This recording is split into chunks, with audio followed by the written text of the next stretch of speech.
ಗೌತಮಿ, ಇಲ್ಲಿ ಏನು ಮಾಡ್ತಿದ್ಯಾ? ಏನಿಲ್ಲ ಅಜ್ಜಿ, ಹಾಗೆ ಸುಮ್ಮನೆ. ನೀನು ಹೀಗೆ ರೂಮ್ನೊಳಗೆ ಕೂತ್ಬಿಟ್ರೆ ಹೇಗೆ? ಹೊರಗಡೆ ಬಂದು ಏನು ಮಾಡಲಿ ಅಜ್ಜಿ? ಹಾಗಂದ್ರೆ ಹೇಗಮ್ಮ? ನೀನು ಈ ಮನೆ ಸೊಸೆ, ಅಲ್ಲಿ ಹೊರಗಡೆ ಬಂದು ಮನೆ ಹೇಗಿದೆ ಅಂತ ಒಂದ್ಸಲನಾದ್ರೂ ನೋಡಿದ್ಯಾ? ಅಲ್ಲ, ಈ ಮನೆಯಲ್ಲಿ ಏನು ಕೆಲಸ ಇದೆ, ಅಡುಗೆಯವ್ರು ಏನು ಮಾಡ್ತಿದ್ದಾರೆ, ಎಲ್ಲರೂ ಹೇಗಿದ್ದಾರೆ, ಎಲ್ಲ ಊಟ ಮಾಡಿದ್ರ, ಇದೆಲ್ಲ ತಿಳ್ಕೊಳ್ಳೋದು ಯಾವಾಗ? ನೋಡಮ್ಮ, ಈ ಮನೆ ಸೊಸೆ ಆದವಳಿಗೆ ಎಲ್ಲ ಜವಾಬ್ದಾರಿ ಇರುತ್ತೆ. ಅವಳು ಈ ಮನೆ ಕಳಸ ಇದ್ದ ಹಾಗೆ. ಗಂಡಸರು ಹೊರಗಡೆಯಿಂದ ದುಡ್ಕೊಂಡು ಬಂದು ಹಾಕ್ತಾರೆ, ಆದ್ರೆ ಹೆಣ್ಣಾದವಳು ಎಲ್ಲ ನಿಭಾಯಿಸ್ಕೊಂಡು ಹೋಗ್ಬೇಕಲ್ವಾ? ಅಯ್ಯೋ, ಈ ಮುದುಕಿ ಬಂದು ಸುಮ್ಮನೆ ನನ್ನ ತಲೆ ತಿಂತಿದ್ದಾಳಲ್ಲ, ಇದನ್ನೆಲ್ಲ ಕಲ್ತು ನಾನೇನ್ ಮಾಡ್ಬೇಕು? ನೋಡು ಗೌತಮಿ, ನೀನು ಹೊರಗೆ ಬಂದು ಎಲ್ಲರ ಜೊತೆಲೂ ಹೊಂದ್ಕೋಬೇಕು. ಆಗ್ಲೇ ಅವರು ನಿನ್ನ ಹೊಂದ್ಕೋತಾರಲ್ವಾ?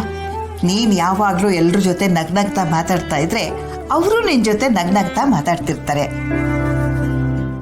ಅದನ್ ಬಿಟ್ಟು ನೀನ್ ಹೀಗೆ ಯಾವಾಗ್ಲೂ ಒಳಗಡೆನೆ ಕೂತಿದ್ರೆ ನೀನ್ ಇಲ್ಲಿ ಇದ್ಯಾ ಅನ್ನೋದನ್ನ ಎಲ್ಲರೂ ಮರ್ತು ಬಿಡ್ತಾರೆ. ಈ ಮನೆ ಶಾಸ್ತ್ರ ಸಂಪ್ರದಾಯ ಏನು ಅನ್ನೋದು ನಿನಗೆ ಗೊತ್ತಿದೆಯಾ?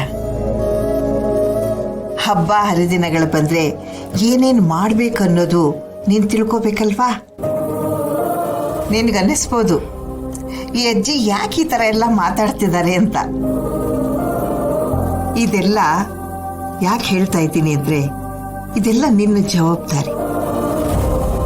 ನೀನು ಹೊರಗೆ ಬಂದು ಎಲ್ಲರ ಜೊತೆ ಮಾತಾಡ್ತಾ ಇರು, ಆಗ ನಿನಗೂ ಬೇಜಾರು ಕಳೆಯುತ್ತೆ, ಎಲ್ಲರ ಜೊತೆ ಇದ್ದ ಹಾಗೂ ಆಗತ್ತೆ. ಅಜ್ಜಿ, ಈಗ ಬೇಡ, ನಾನು ಇನ್ಯಾವಾಗಾದ್ರೂ ಬರ್ತೀನಿ. ಇಲ್ಲಿ ಒಳಗೆ ಒಬ್ಳೇ ಕೂತ್ಕೊಂಡು ಏನ್ ಮಾಡ್ತೀಯಾ?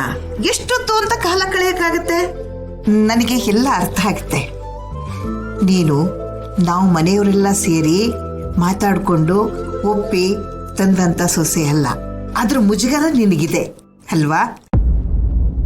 ನೋಡು, ನಾವೆಲ್ಲ ಮೆಚ್ಚಿ ನಿನ್ನ ಕರ್ಕೊಂಡು ಬಂದ್ರೇನು, ನೀನಾಗಿಯೇ ಇಲ್ಲಿ ಬಂದ್ರೇನು, ಒಟ್ಟಿನಲ್ಲಿ ನೀನ್ ಈ ಮನೆ ಸೊಸೆ ತಾನೆ. ನೋಡು, ನಿನ್ನ ಮನಸ್ಸಲ್ಲಿ ಏನೇ ಇದ್ರು ಎಲ್ಲ ತೆಗೆದು ಹಾಕ್ಬಿಡು, ಎಲ್ಲರ ಜೊತೆ ಹೊಂದ್ಕೊಂಡಿರು.